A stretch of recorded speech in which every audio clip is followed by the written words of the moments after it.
بسم اللہ الرحمن الرحیم۔ جیسا کہ بات چل رہی ہے کہ کن چیزوں سے روزہ نہیں ٹوٹتا، ابھی ایک دو روز سے ہمارے کئی نوجوان سوال کیے، اسی تعلق سے آج ضرورت میں نے محسوس کیا کہ ہیڈنگ میں تو ایک بات لکھی ہوئی ہے لیکن 3 مسئلہ بیان کرنا ہے اسی تعلق سے، کیونکہ انسان ہیں، روزہ بھی رکھنا ہے اور انسانی فطرت بھی ہے، تو اب کیسے کیا ہو تو روزہ باقی رہے گا، تو اسی تعلق سے ہے۔ پہلی بات،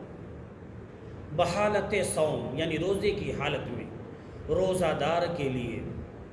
اپنی بیوی سے دل لگی کرنا، اسی طرح بوسہ لینا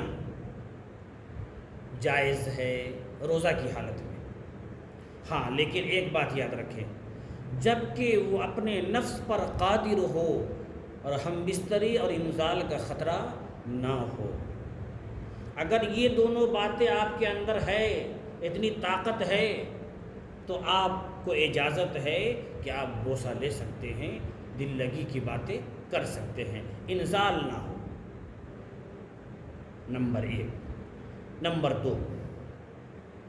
روزہ کی حالت میں اگر سوئے ہوئے خواب میں احتلام ہو جائے، آپ نے دن میں سوئے تو اب کیا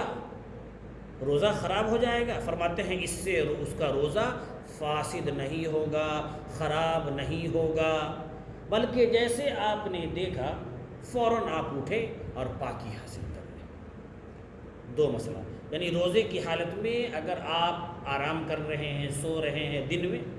اور آپ کو احتلام ہو جائے، فوراً اٹھنا ہے، غسل کر لینا ہے، یہ ذہن میں نہ رہے کہ روزہ میرا نہیں ہوا۔ ایک اور بات، یہ بھی اسی تعلق سے ہے،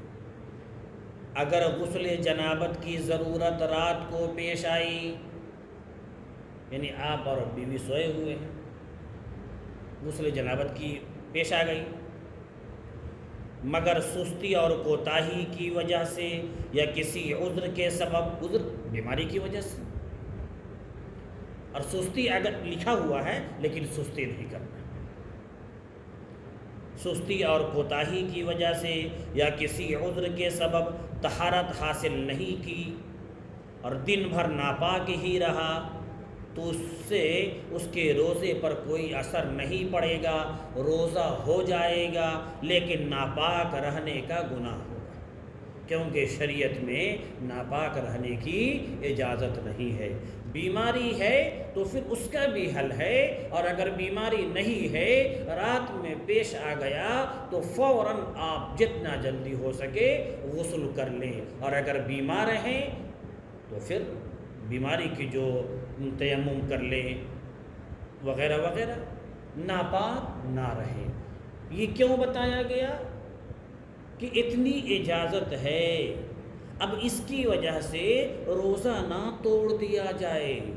لہذا خود بھی سنیے، اپنے بھائیوں تک یہ میسج پہنچائیے۔